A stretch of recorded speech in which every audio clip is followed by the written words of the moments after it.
में था और गुंजन ट्रेन में अकेले सफर कर रही थी। बड़ी अजीब बात है, ये ट्रेन तो पूरी खाली है, सिर्फ ये 2 आदमी और औरत ही दिखाई दे रहे हैं। गुंजन के सामने एक आदमी बैठा था और दूसरी तरफ एक औरत। अचानक से वो आदमी ट्रेन के बाहर देखता है और जोर से चिल्लाकर कहता है, राजगढ़ का स्टेशन आने वाला है, सब लोग चौकन्ने हो जाओ। इतना कहकर वो आदमी आंखें बंद कर लेता है। ऐसा लग रहा था जैसे वो सो गया हो। ये देखकर गुंजन चौंक जाती है।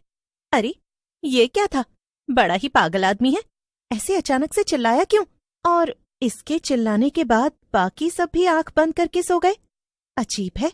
मगर तभी एक औरत की आवाज पूरी ट्रेन में गूंजने लगती है। आ गई, मैं आ गई, भेलपूरी बेचने आ गई।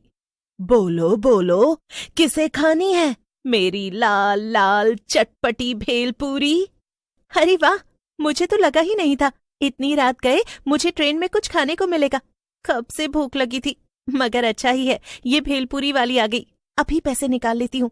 गुंजन जैसे ही पर्स में से पैसे निकालने लगती है तो उसके सामने बैठा आदमी आंखें खोलते हुए गुस्से में कहता है, भेलपूरी वाली से कुछ मत लेना, वो भेलपूरी खिलाकर तुम्हें ट्रेन से उठा ले जाएगी। हाँ, भेलपूरी मत खरीदना। वाकई में बड़ा अजीब आदमी है, कैसी बहकी बहकी बातें कर रहा है। अरे मुझे भूख लगी है तो मैं भेलपूरी क्यों ना लूं? हाँ, बड़ा आया। तभी लंबा घूंघट डाले वो भेलपूरी बेचने वाली औरत वहां आ जाती है और गुंजन की सीट के सामने रुककर उससे कहती है, ओ दीदी, चटपटी मसालेदार भेलपूरी ले लियो, बड़ी मजेदार है। हाँ हाँ, मुझे लेनी है तुम्हारी भेलपूरी, मगर ये बताओ कि कितने की है एक प्लेट? अरे ले लो, पहले खाकर तो देखो, फिर बताएंगे दाम। अच्छा ये भी सही है, लाओ फिर खिलाओ। गुंजन औरत के हाथ से भेलपूरी ले लेती है और खाने लगती है। वाह, अरे वाह वाह, क्या भेलपूरी बनाई है, मजा ही आ गया। और ये पागल आदमी मुझसे कह रहा था कि मैं भेलपूरी ना खरीदूं। अच्छा अब बताओ इसके पैसे कितने हुए? लेकिन वो औरत कुछ नहीं कहती, उल्टा जोर जोर से डरावनी हंसी हंसने लगती है।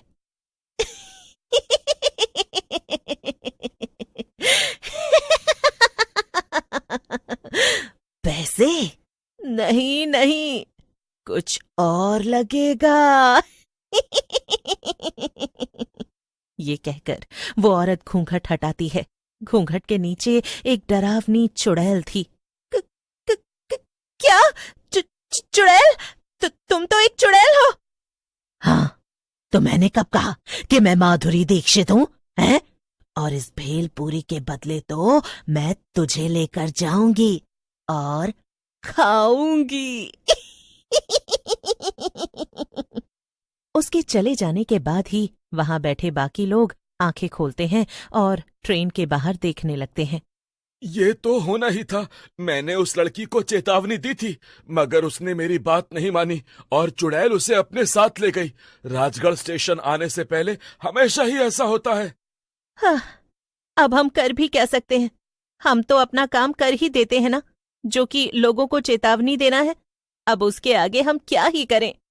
असल में वो दोनों बूढ़े आदमी और औरत पंकज और राधिका थे, जो कि पति पत्नी थे और रामगढ़ गांव में ही रहते थे।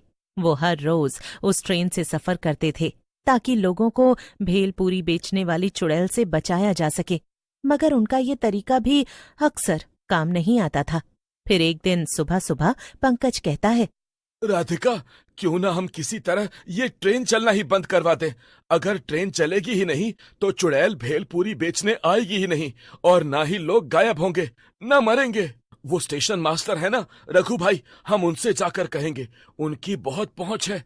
वैसे भी इस ट्रेन में ज्यादा लोग आते ही नहीं, वो बात करेंगे तो ट्रेन जरूर बंद हो जाएगी। अच्छा, तो फिर आओ अभी जाकर उनसे बात करते हैं। रघु सिर्फ स्टेशन मास्टर ही नहीं था, बल्कि गांव का सबसे अमीर आदमी भी था। उसकी दूसरे गांवों और शहरों में खूब पहचान थी। अरे आओ आओ पंकज भाई, कैसे आना हुआ? रघु भैया, आप तो जानते हैं कि हमारे स्टेशन से गुजरने वाली जो ट्रेन है, पिछले 3 महीनों से उस पर एक भेलपूरी बेचने वाली चुड़ैल का साया मंडराने लगा है। वो रात को आती है और जो भी उससे भेलपूरी खरीदता है उसे अपने साथ ले जाकर मार देती है। हाँ हाँ, मैंने ऐसी बहुत सी अफवाहें सुनी है, पर मैं क्या करूं? भैया, आप ना ये ट्रेन ही बंद करवा दीजिए। ट्रेन बंद हुई तो ना तो भेलपूरी बिकेगी, ना लोग गायब होंगे। क्या? एक चुड़ैल की कहानी के चक्कर में ट्रेन बंद करवा दूं?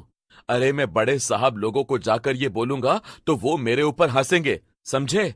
मगर रघु भैया, सच तो यही है ना? जो ना माने उससे ट्रेन में रात में सफर करने को कहिए, फिर वो भी इस पर यकीन कर लेगा और ट्रेन बंद करवा देंगे। बेचारा पंकज उदास होकर वापस अपने घर आ जाता है। कुछ नहीं किया ना रघु भैया ने, मैंने तो पहले ही कहा था। अब आप काम पर जाइए और रात में जल्दी लौट आइएगा। हमें ट्रेन में भी जाना है लोगों को बचाने। रात होते ही पंकज और राधिका फिर से दूसरे गांव के स्टेशन पर पहुंच जाते हैं और अपने गांव जाने वाली ट्रेन में बैठ जाते हैं।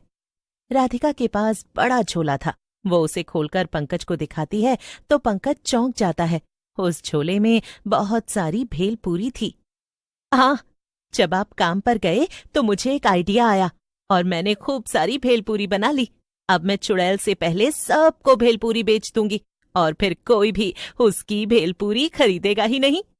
राधिका खड़ी होकर सबसे कहती है, ले लो, स्वादिष्ट लजीज भेलपूरी ले लो। ऐसी भेलपूरी कभी नहीं खाई होगी। अच्छा, इतनी अच्छी है क्या? लाओ फिर, जरा मुझे भी खिलाओ। ले लो जी, सब लोग लो, सिर्फ 10 रुपए की है।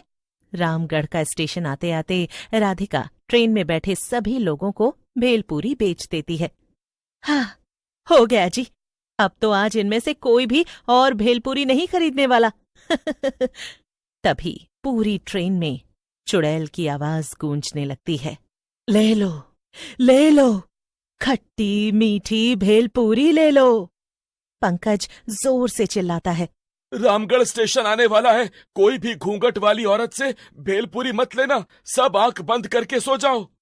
इतना कहकर पंकज और राधिका आंखें बंद करके बैठ जाते हैं, लेकिन वहां बैठे बाकी लोग ये देखकर दंग थे। अरे, ये दोनों आंखें बंद करके क्यों सो गए? भेलपूरी वाली ही तो आ रही है, कोई चुड़ैल थोड़ी है। तभी घूंघट डाले चुड़ैल शीतल की सीट के सामने आकर खड़ी हो जाती है। ले लो, खट्टी मीठी भेलपूरी ले लो,